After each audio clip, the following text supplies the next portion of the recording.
बिना साहसिक अनुमान के कभी कोई महान खोज नहीं हुई।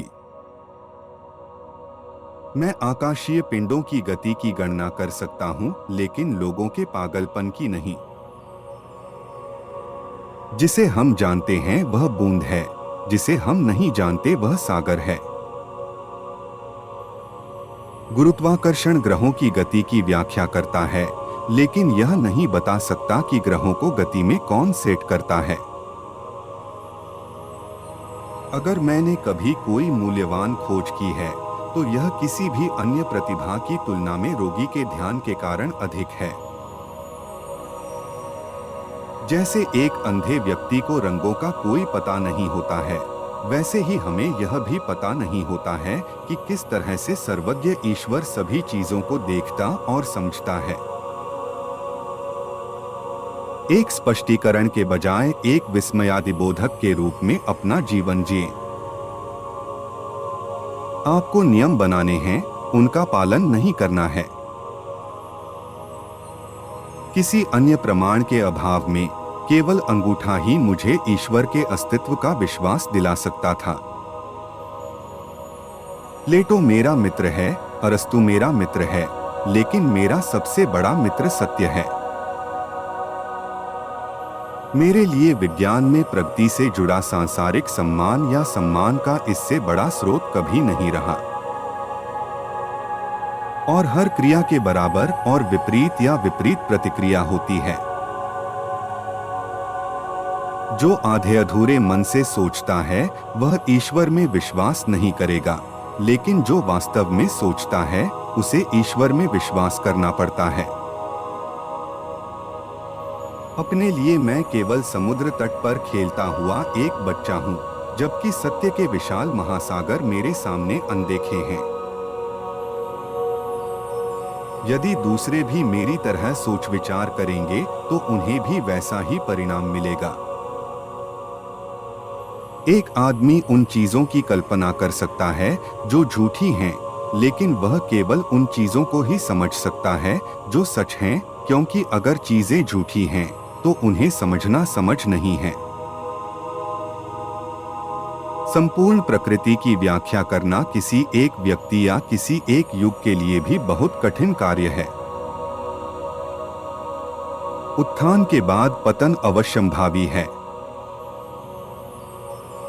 सृष्टिकर्ता पर संदेह न करें, क्योंकि यह अकल्पनीय है कि दुर्घटनाएं ही इस ब्रह्मांड की नियंत्रक हो सकती हैं। जितना अधिक समय और भक्ति झूठे देवताओं की पूजा में खर्च करता है, उतना ही कम वह सच्चे भगवान की पूजा में खर्च कर पाता है। एक आदमी झूठी चीजों की कल्पना कर सकता है, लेकिन वह केवल उन चीजों को समझ सकता है जो सच हैं। आपको नियम बनाने हैं, उनका पालन नहीं करना है। अपने लिए मैं केवल समुद्र तट पर खेलता हुआ एक बच्चा हूँ, जबकि सत्य के विशाल महासागर मेरे सामने अनदेखे हैं।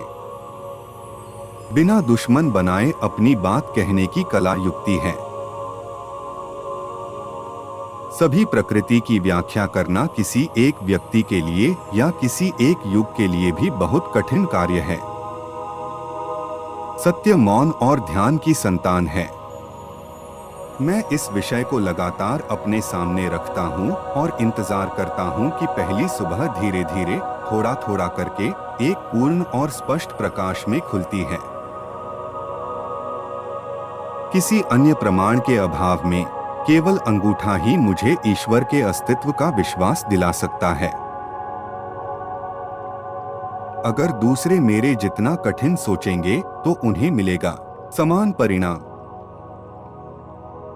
जिस तरह एक अंधे व्यक्ति को रंगों का कोई पता नहीं होता है, उसी तरह हमें भी इस बात का अंदाजा नहीं होता है कि किस तरह से सर्वज्ञानी भगवान सभी चीजों को देखते और समझते हैं।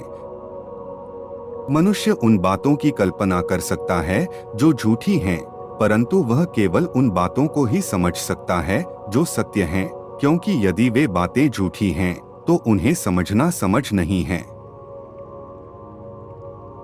जितना अधिक समय और भक्ति झूठे देवताओं की पूजा में खर्च करता है, उतना ही कम वह सच्चे भगवान की पूजा में खर्च कर पाता है। सूर्य, ग्रहों और धूमकेतुओं की यह सबसे सुंदर प्रणाली एक बुद्धिमान और शक्तिशाली प्राणी के डिजाइन और प्रभुत्व के बिना उत्पन्न नहीं हो सकती थी। प्रकृति अपने आप में बेहद सरल और सामंजस्यपूर्ण है। बाइबल के धर्म की तुलना में कोई भी विज्ञान बेहतर प्रमाणित नहीं है। मैं विषय को लगातार अपने सामने रखता हूं और तब तक प्रतीक्षा करता हूं जब तक कि पहली सुबह पूरी रोशनी में थोड़ा थोड़ा करके खुलती है। अगर मैंने आगे देखा है तो वह दिग्गजों के कंधों पर खड़े होकर है। सत्य हमेशा सरलता में पाया जाता है, न कि चीजों की बहुलता और भ्रम में।